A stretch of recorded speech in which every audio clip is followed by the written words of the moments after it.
Hello, my name is Cobi Williams, host of Palmetto Happenings with Cobi, a show all about economic development, workforce development, commercial real estate, and tourism within the great state of South Carolina.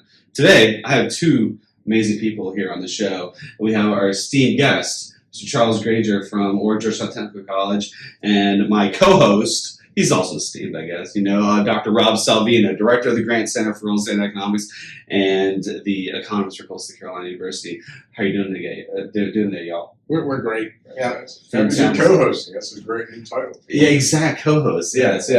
But the topic and the focus today is going to be about Mr. Charles Granger and his activities over at Horry-Georgetown Technical College, of which we are filming here in the Building 300 at HGTC. So we'll get started. Tell us about yourself, Mr. Granger.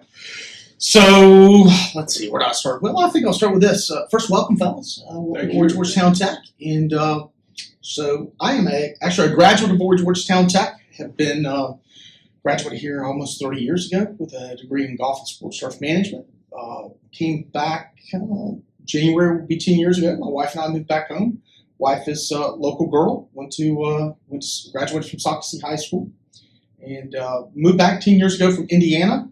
I was department chair at Vincennes University, and came back home. And it's nice to be back in South Carolina. And back 10 years, it's hard to believe where it's gone. And of course, during this time, I raised our daughter. Our daughter's now a freshman in college, and that's Rob and I met years ago, and that's kind of how we developed a relationship. So, a lot of exciting things going on here. Absolutely. Well, tell us about what's going on here at Horry-Georgetown Technical College over in the golf management program, golf turf management program, and construction management. Yeah, so I have a very interesting role here. So I'm a department chair over golf and sports turf, and I'm a faculty member in golf and sports turf. But my role here is I'm also department chair for our engineering technologies, which is construction management, civil.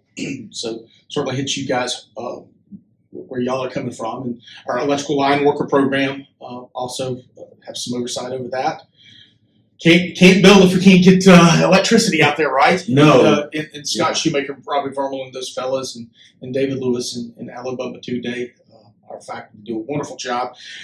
Electronics engineering, and we can talk a little bit about that. You'd be surprised how much we actually have in this area. We actually have a little bit more manufacturing than I think a lot of people realize. So over those programs, obviously our forestry and wildlife program, big deal from Georgetown County, obviously. Certainly the timber industry, pulp industry, what we get out of that here in South Carolina. I've learned a lot over my past year chairing that department. Didn't realize something very interesting. Our timber industry, state of South Carolina, $26.5 billion industry. Large. Yeah. Right? A lot of times we don't see that, especially those of us that live here in the Myrtle Beach area. We don't get to see the logging trucks going up and down like you do in Georgetown County. Certainly different, right? And so when we talk about the Waccamaw region, right? So we talk about Waccamaw region. A lot of interesting things I think are happening and occurring, and I think it's going to be an interesting. I'm looking for the last 20 years of my career. It's going to be a pretty neat ride. A lot of people may not know it from a development perspective as well. International paper, Carolina Forest. I mean, all the land was there as a result of the timber industry, where they saw a higher value in that area for development, residential development, supporting the growth in population. But you're absolutely right. You just simply drive down to Georgetown, the change is so different. You see the trucks, the lights for the trucks going in, right? Everything. It's a different feel. It's a completely different feel. Yeah, right? But very close. It's right here. Sure. Yeah. Listen, timber, I'm going to mention the 4 T's of Horry County, and really the Waccamaw region: timber, turpentine, tobacco, tourism. When you talk about timber, that's one of the 4 T's. Sure. Yeah. Sure. Yeah, it's pretty cool. And and you talk about all this growth, and you touched on actually a couple different topics that I love to hit on. But the lineman program, I love that the practice facility that you have just on the other side of campus here. That's and there again shows. So we've had a lot of partnerships. Santee Cooper, Duke Energy, Sunken Utilities, HTC. And that can be possible. And that is one of the largest training facilities, if I'm not mistaken, it is the largest electrical line worker training facility in the southeastern United States. Really? Yeah. I believe that. I mean, we have the. I mean, those Santee Cooper and or HGTC, yeah, sorry, or Telephone Cooperative, and those are pretty big companies here in the Grand Strand. So of course they're investing in the future of the Waccamaw region. And with that, okay, I guess this kind of gets to the educational side of things. Yeah. You'd be surprised that particular program, golf and sports turf, how many students are here that are out-of-state students. That's interesting. Yeah. So when you're talking about, I also want to say, Charles was Professor of the Year last year at HGTC. So let's not ignore that. That's fantastic. And I want to ask you a little bit more about your background. Sure. I got to know you on the soccer fields. Our daughters play soccer, and I knew you were a turf guy, right? And Charles would talk about turf in ways with vocabulary that I had never. I've heard the word Bermuda and I've heard of bent grass, but that's about as far as it gets. Charles is speaking off the back of a pill bottle. It sounds like, right? He knows things that I've never even heard of. So you bring that into your classroom. Your background is so varied. Labor force development is a huge issue all over the United States. Certainly here in our industries of hospitality, construction, the trades, right? And you mentioned investment from some of our bigger power companies, and we have a tremendous facility, which I'd like to see, by the way. Sure. How do they work with the students? How do you work with the students to people coming from out of state for these programs? What is it like? What are they getting? And what do they say about it when they leave it? Yeah. So for us, at least with the division that I'm in here at the college, I mean, our primary focus, okay, is to educate a young person. It doesn't have to be a young person. Educate a student, okay, to get applications-based education and go to the workforce. Now, that doesn't mean that someone will transfer over, okay? But ours is to go have a direct economic impact of being job ready for the students that are coming out of our programs. Okay, that's across the board, at least in our division, okay? And so many students, as a matter of fact, I just found a wonderful article last night. It was, I believe it's out of Fortune. It was saying, what does Generation Z want? Okay, sometimes, but Generation Z is saying they're wanting hard skills. Okay, they feel like that with what has happened with their education, that they're coming out and they do not have the hard skills to be ready for the workforce. Now that's kind of counterintuitive to what we're hearing from employers. Okay, Employers are also saying, hey, where are the soft skills? So we have, what does the student think they want and what does the employer feel that they need? And those two are now converging, okay? And I think that that's going to change a little bit of how we in education look at things, okay? Because we have been, and that's one thing I will say for Horry-Georgetown Tech. Dr. Ford, I think this is prior to COVID, in the cabinet, we've been doing what is known as an EPIC program, okay? And this is college-wide, where it is focusing on soft skills. Okay, and every program has it integrated into their curriculum. So we're trying to do, I'd like to say that maybe, I'd like to say we're very forward thinking, right? But we've been working on those soft skills and we've been very, very good of our hard skills. And I will say, I think we're getting much better when we're looking at hard skills. And I'll give you for instance, okay? So if we look at a point in time of what was going on in education, there was a period in higher education that was technology. Okay, I have to implement technology in the classroom. Again, nothing wrong with implementing technology. What we somewhat found with a couple of our programs that we had gone so far with the technology, okay, simulators, etc., right, that we were missing just the basics. Sure. Okay. So, hey, it's wonderful to be on the space shuttle or rocket, right? Very few of us ever can get to do that, right? We can all get on a bicycle. And so we've kind of taken that approach to, hey, everybody can ride a bicycle, right? So to go forward in some of our programs, we've actually somewhat gone backwards, okay? Right. And again, working on just fundamentals. Yeah. That's a good point. You mentioned hard skills versus soft skills. And of course, our background in the four-year college primarily, the soft skills question is brought up a lot as well, right? And I have kind of this theory that the soft skills problem is not just with our students. We all suffer from it. Without a doubt. Technology has been a factor in weakening all of our soft skills, really, right?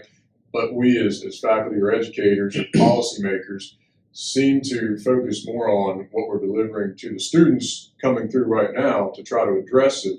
It's really a reciprocating problem, right?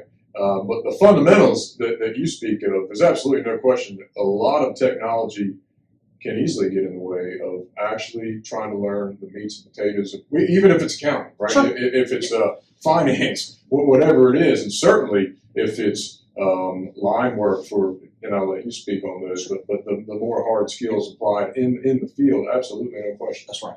Well, hey, I look at accounting, and I was a finance major before I went into agronomy, went into turf.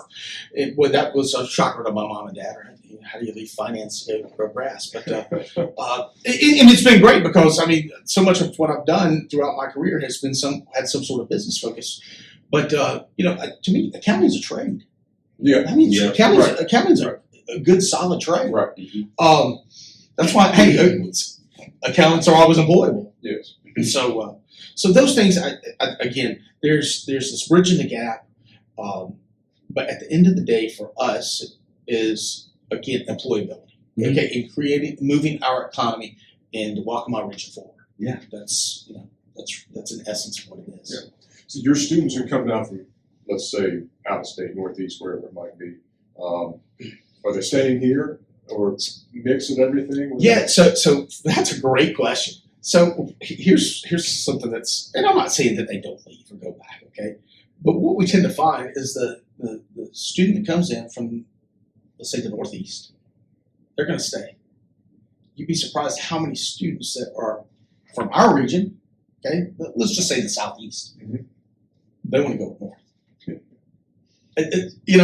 I guess, hey, man's always going to explore, the unknown. Or sure. Yeah. Well, I want to point out the students that you do have here. It's top notch. The students, I worked for the Myrtle Beach Pelicans in high school, and that field was absolutely beautiful. It still is. And all those guys that work there, I think most of them are graduates of your program. For many years, we had, and of course, Jordan and the Myrtle Beach Pelicans. Here we get back into tourism and stuff. Yeah.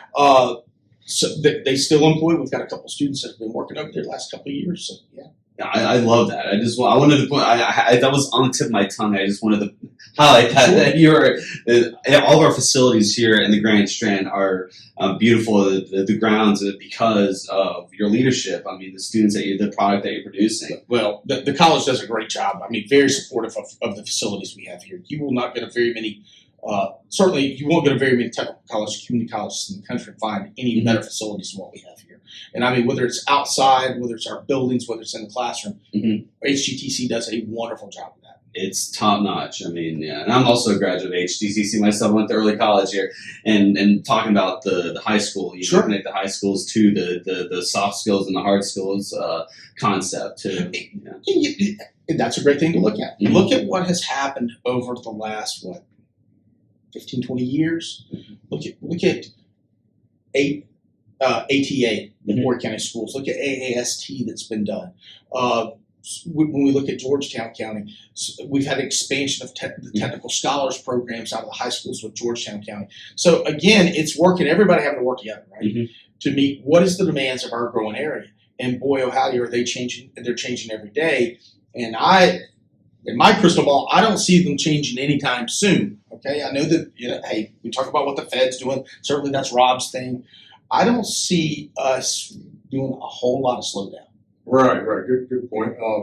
So we in the Grant Center for Real Estate and Economics, we're regularly putting out information about growth, right? And it is a growth challenge, growth opportunity here in the Southeast, right? It's the Sun Belt. It's where people are moving to. There's absolutely no question about it. For a long-term perspective, that's not stopping, right? No time soon. What are some of the reasons? You're sitting in a seat. We have, I don't know how many golf courses now, right? Let's just say 80. Sure. Okay. But let's look at Georgetown County. This is where Georgetown. You talk about as you go down to Georgetown County, you can't drive around and not see so many beautiful golf courses, right? They're right there. The grass, and you start to think about development and people moving from the Northeast. It's just a beautiful place, right? It really is. And so whether you golf or not, you still see that. people walking on the paths that are able to take advantage of the views that the golf courses bring, right? And a lot of people, they just want that in their, many have learned it in their later stages of life. I say later stages only because they're a big part of the population that has the money at this point in their lives to come down, right? Wealth increases as you grow older, and so they're making these decisions. But young people are now, they're realizing, maybe because of technology, because of social media, because they see other places, and they say, hey, I want to go down there, right? And so your students, and it's a little bit of a surprise to me that people are coming down for just Horry-Georgetown Tech and Coastal Carolina. And it is the model that the whole entire Grand Strand uses to bring people here, right? We're all doing the same thing. We're all fishing in the same pond. People are coming from the Northeast down this direction. And a lot of the programs you have certainly are building everything that is keeping those people. That's going, right. So, hey, we can talk a little bit about golf because I get this, right? So, and I don't really mean to say focus on golf, but if you look at where we are now to where we were 20 years ago, we have a whole lot less golf courses, right? Land's been repurposed. Yeah. So I'll get the question of, okay, there's not the demand, okay? Granted, land's been repurposed, okay? So, all right, so maybe there's not the same demand for one of my students coming out of our golf course management program locally, okay? What they don't know is what's going on in other parts of the state, okay? I mean, give you, for instance, Aiken County has just opened two, phenomenal world-class facilities, okay? There's a couple others on the drawing board. There's probably 4 or 5 more on the drawing board here throughout the state, and we are talking major construction projects, okay? So just because you see things going differently locally, okay? Although with some of the closures that we've had and the repurpose of those facilities now for development, okay, it was probably not it's not been bad, okay. It's actually allowed a lot of what the golf courses that have stayed to become more profitable, to allow for more capital expenditure. So we're seeing we're seeing leveling out, at least in the golf course market, but we're now starting to see money flow back in because there's less competition. And why is that occurring? It's occurred because now we're developing on a lot of those properties, right? So with that, okay, now then we look at the other side of the house, okay, in my own department and say, well, where are we with construction management? Where are we with civil engineering? Well, we're sitting this year at the largest number of students we've ever had in construction management or civil engineering with Georgetown. Why is that? Because in most of these students, they're going to be local, okay? And they're going to stay here, and they're going to go work for our contractors and our builders and associated businesses.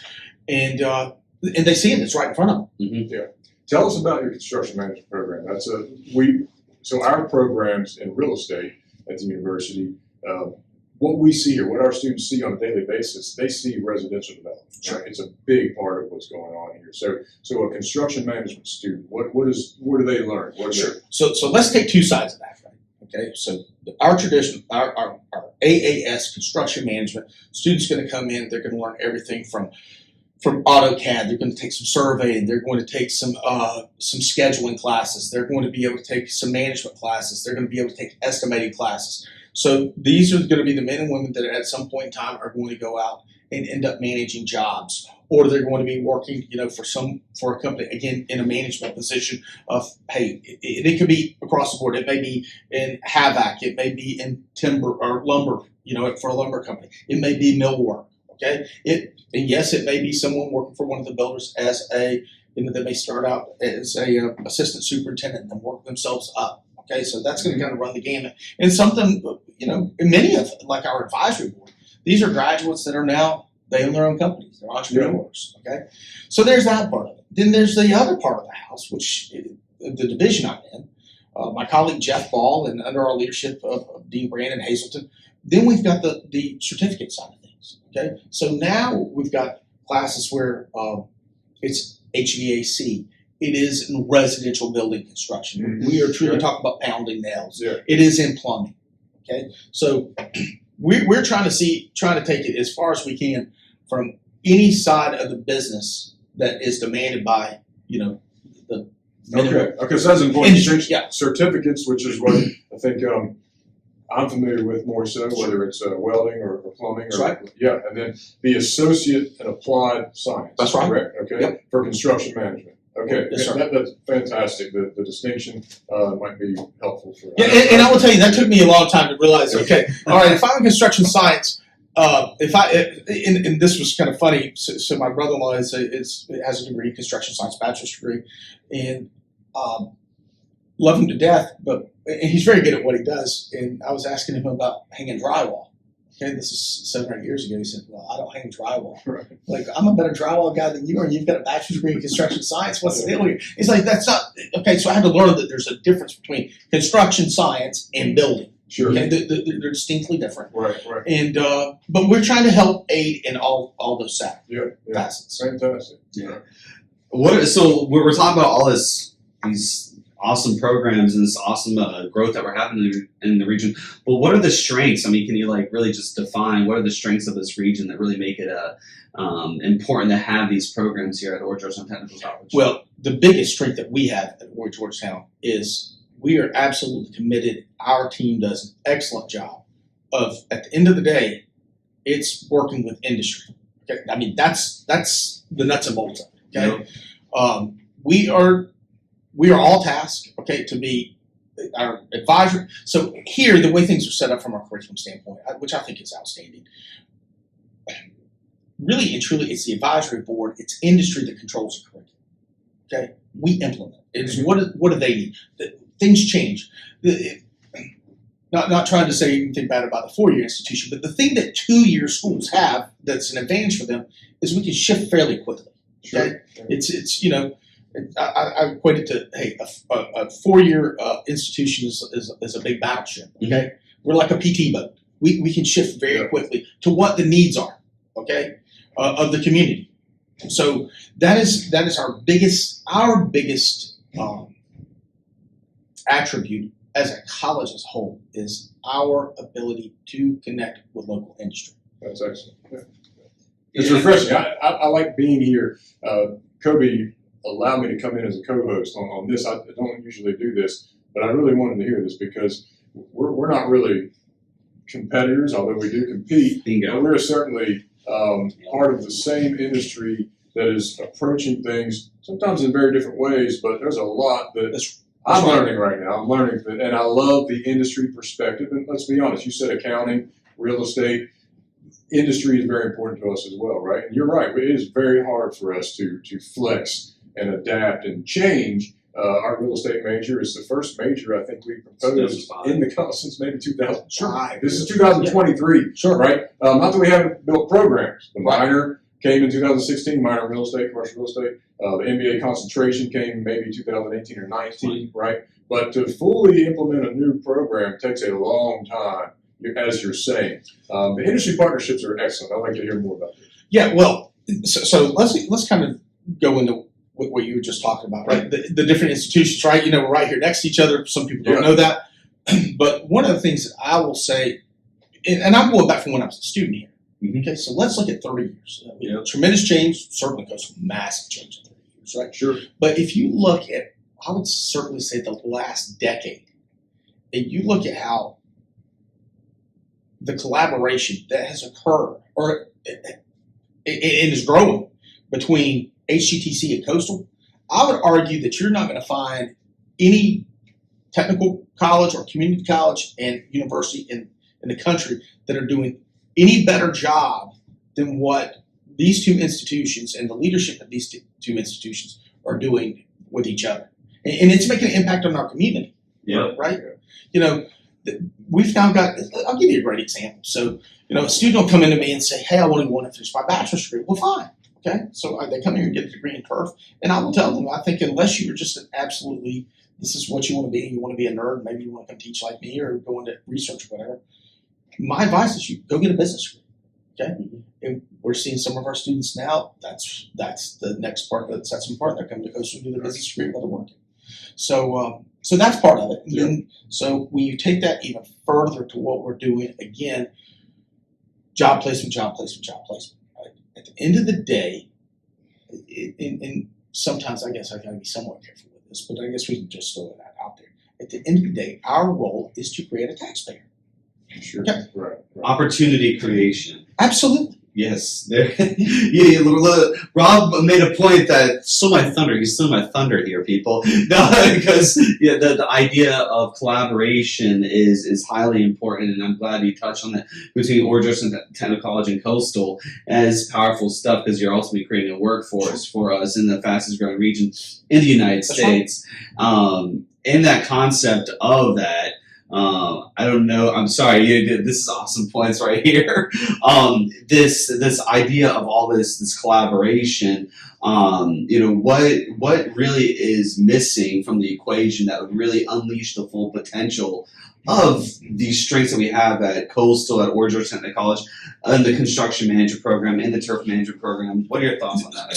So here is where we see our biggest challenges. Okay, the biggest challenges that we see is obviously from recruiting students. Okay, so we're about to hit kind of not a real good thing here. We're going to see graduation rates drop because birth rates are dropping. Okay, and we're going to hit that probably for probably the next 8 to 10 years if you look at the numbers out there. Okay, so that's reality. We know what's coming down the pipe. Our challenge is the following. Okay, our challenge is, as much of this challenge is due to the growth in the area. Okay, so when I go back and think what it was like here 30 years ago, okay, we could have had this conversation out on 501 and we wouldn't have bothered anybody. Okay, Right. So we've had such an influx of folks that move in, okay, that maybe don't know what we're all doing, right? What's going on over at Coastal? What's going on here? So it's being able to disseminate that information. What do we have to offer? And then the next thing is to, especially when you're targeting just the traditional student, okay? The traditional student coming out of high school is there a shift in mindset, okay? Because look, many of us grew up in the era of, talked about guidance counselor, and if you did not go to a 4-year institution, then, you weren't on a very good path for life. Well, now we're starting to see a mindset of saying, wait a second, there are careers out here, blue-collar careers, that are paying very well. A good example, let's just take it's not under my area, but let's just take our machine tool program. If you went to a manufacturing facility today, I can assure you it is clean, it's air conditioned, it's warm, most of these facilities.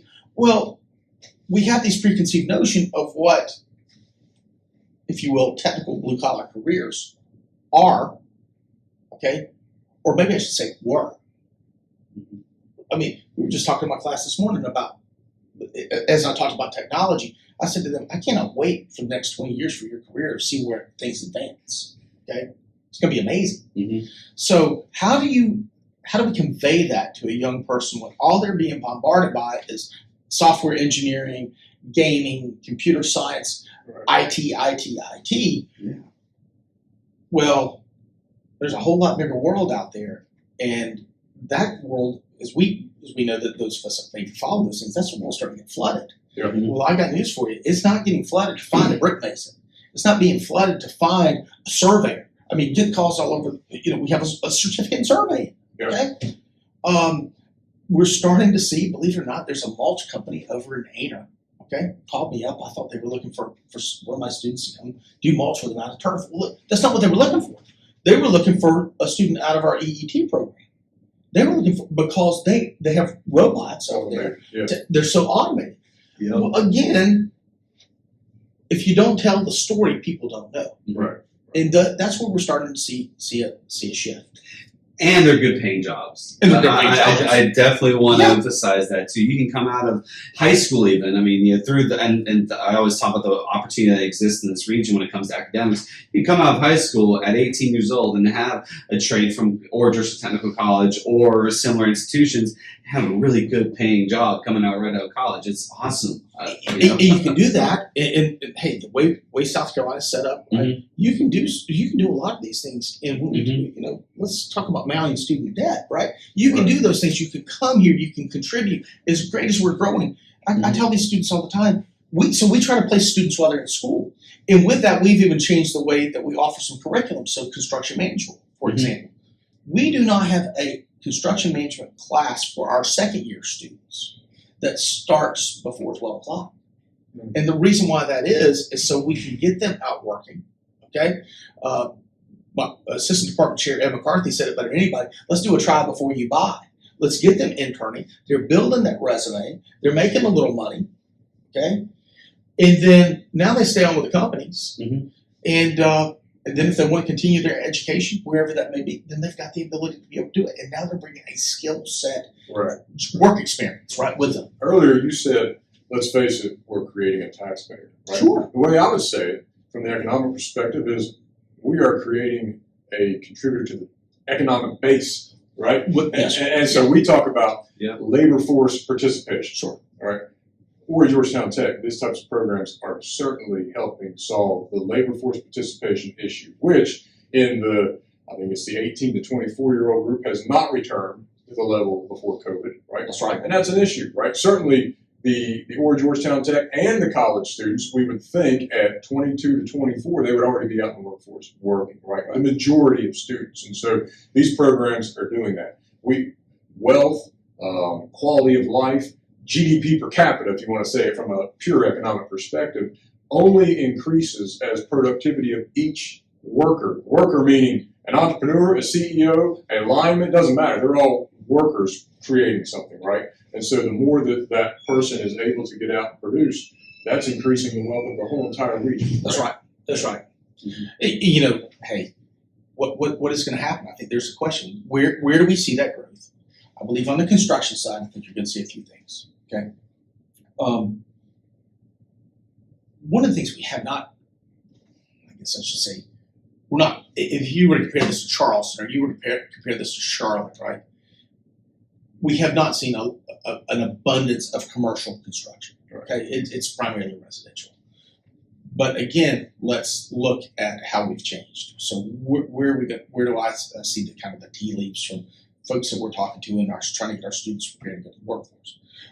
Again, residential, I think we're fine. Where I do think we're going to start seeing a change. I mean, look, we was in the paper, I think last week, McLeod going to build another hospital, right? So when we start looking there, we start looking, so education, okay, more schools, certainly education, healthcare. On the commercial side, we're gonna see some expansion, okay, that we have not seen in this region in quite a few years. So that's certainly going to be a little, again, different pressures, right, of where it's coming from. So we're going to see more construction coming in there. Now then, if you just look downtown, okay, look at Myrtle Beach revitalization, okay, that's going to create, again, that commercial construction, okay. So commercial construction is going to become much more of what's going on here. Now, again, the future, right? Obviously, hot topic. It's been a hot topic forever. I-73. Okay, I mean, we can't even have this conversation without talking about I-73. You guys may know better than I, but I believe it was 2 or 3 weeks ago we saw that SCDOT had made the purchase of the right-of-ways in Marion and Dillon counties. So that leaves Ward County. If I-73 ever comes to fruition, and it will at some point, I don't know, I may be retired by then, but without a doubt, that is going to change. This could be a completely different conversation in another 10 years. Right. I think yesterday, no, it was Friday. Today's Monday. So on Friday, we were at the CCIM South Carolina Summit. There was a panel. Adam Cates is the president this year of South Carolina CCIM. He put together a panel of 3 individuals in economic development, right? And Sandy Davis, the CEO of Myrtle Beach Regional Economic Development Corporation, made a comment when they are trying to recruit industry, if for the big manufacturers or logistics companies, if the facility is not 10 minutes away from the interstate, they don't consider it, right? So that takes Myrtle Beach out of those, right? Sure. As soon as but Myrtle Beach has been very successful. I think she said 7 of the last 13 maybe this year recruitment successes in the NISA region, which is 9 counties, I believe. 7 of them were in Myrtle Beach or Horry County, right? So they're extremely. Don't quote me on the number 7, but anyway, it's a lot, right? Myrtle Beach and Horry County are doing a lot of the growth in that region without an interstate, right? So there's no question. Let's get really cheesy. Wayne Gretzky said, "Go to where the puck is going, not to where it is," right? So building for the future, commercial construction is only going to increase. There's no doubt about that. Building for tomorrow, you're training students for tomorrow. not for what we see right now. And when we see that growth here, the western side of our county, okay, when we look there and we look into Georgetown counties, there's where you're going to see the expansion. It's not going to be necessarily Myrtle Beach, when so many people think about that, or Myrtle's in North Myrtle. I mean, it's going to stay kind of what it is, right? Which is going to be certainly much more residential. But from a large-scale manufactured commercial side of it, it will have an interesting impact on the western side of the county. No question. Yeah, I mean, western part, inland too. I mean, I'm from Loris. That part is growing tremendously. I see a lot of opportunity out there, and that's kind of a drum I beat a little too often, but chick-bot capital, all that stuff. But that's right. But there's opportunity out there, and when it comes to higher education and even the industry and commercial development, residential, beyond just residential. So that's why I see sustainability with your programming. That's usually I like to talk about sustainable development, in my shows. But that is sustainable development because there is so much growth out here that your program and the strength of your program is creating this sustainable path of education and growth in our region. That's going to be really interesting to see how they all play together in the near future. Well, the growth of population is that itself is almost the most important economic indicator for the future. 100%. When population is growing, that is creating need itself, right? When we look to some of our partners up north, right? West Virginia University is a great example. It's almost become well known in terms of what's happened up there with the cancellation of programs, the budget issues. It's a different problem in the Northeast. It's a much different losing population, right? And so we have a luxury here of being in a place that is growing. We absolutely do, and I think that whether it's Horry County, okay, or Georgetown County, it's Waccamaw region, certainly going to. And with that, obviously, I think there's going to be some other things that are play, and I know that's not necessarily the forum for it, but you're going to see a much different impact politically that comes out of this region, right? And being able to shape policy. Yeah.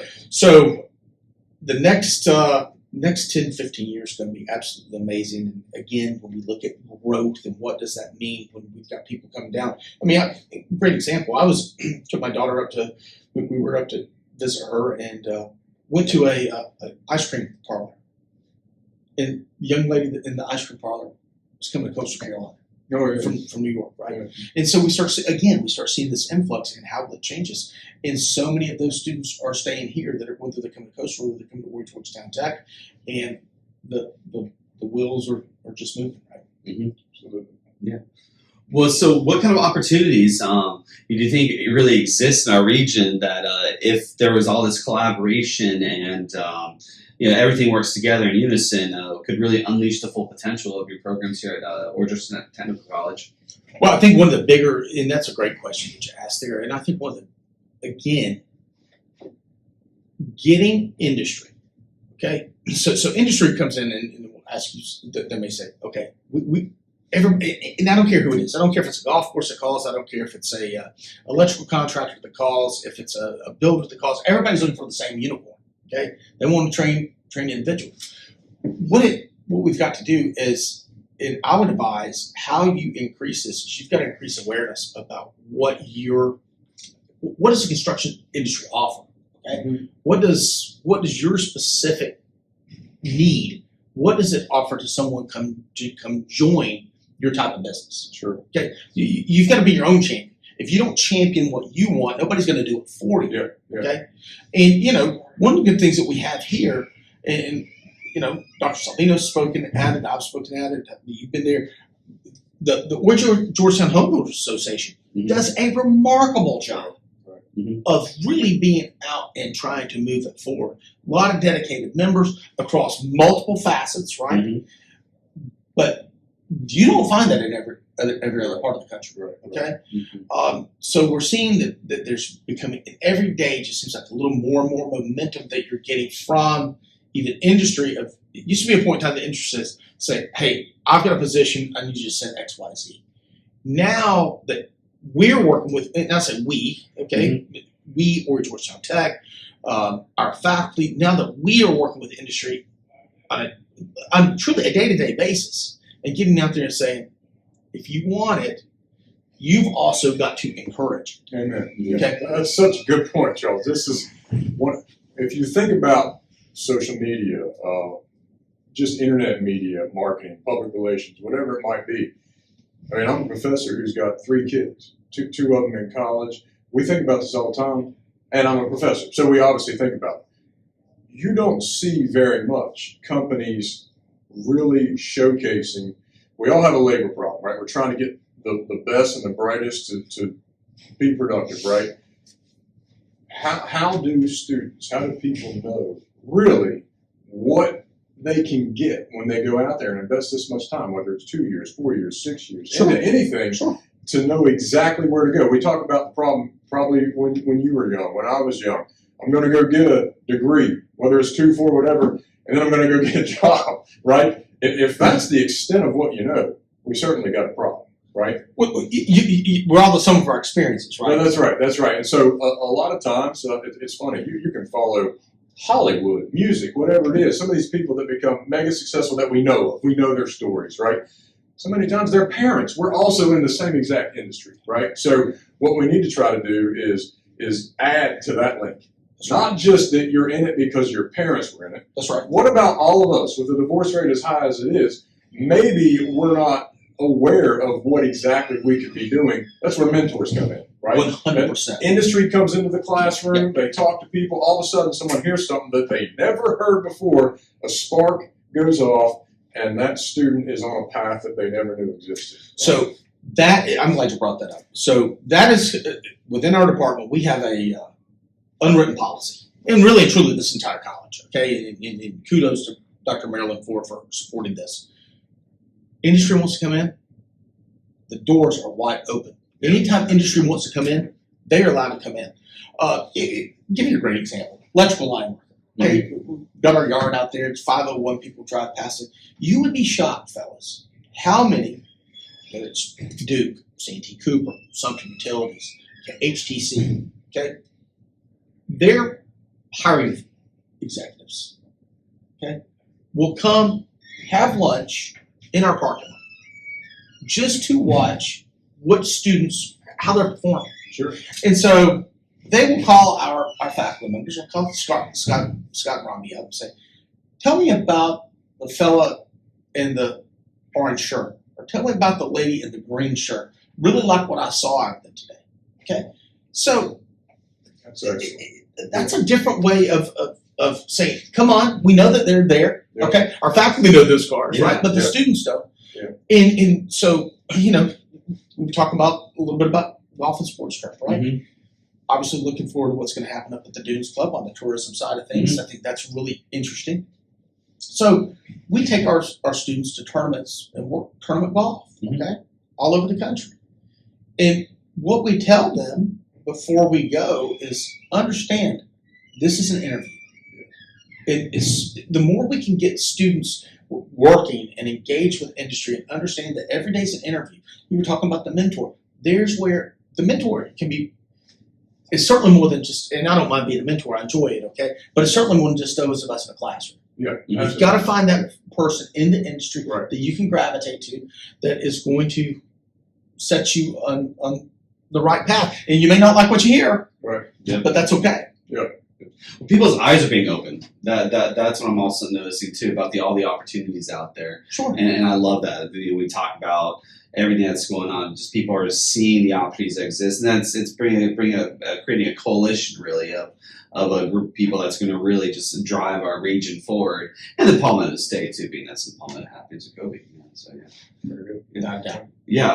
So what is your what's your vision for this region and for the next 10 years? Like an ideal world with in your vision. My ideal world. That's I like it. It's a question I ask everyone, man. grow, baby, grow. Right. Okay. If you're not growing, you're dying. I know that cliche is thrown out there, but It's it's true. 100% true. Grow, baby, grow. Mhm. And I think the question that we have to ask ourselves is really what does growth look like? Okay, so look, you've got to grow, but does growth simply just mean numbers? Okay, so for us, right, is it just hey, I went from X number of students to Y number of students, right? Not necessarily. Right.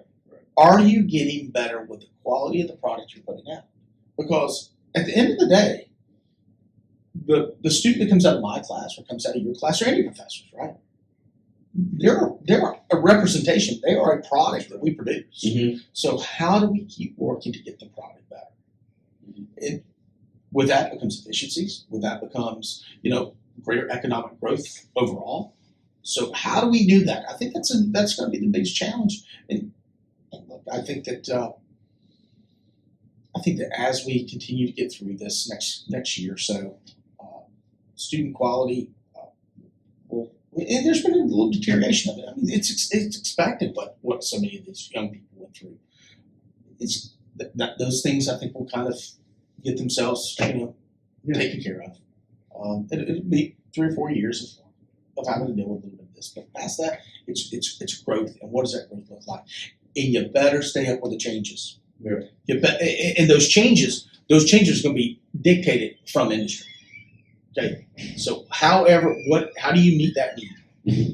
That's the biggest thing I think that we face, because it's a great thing. We had a deal the other day and some training on AI. Mm-hmm. So where does hey, I'm not teaching about AI in my class right now.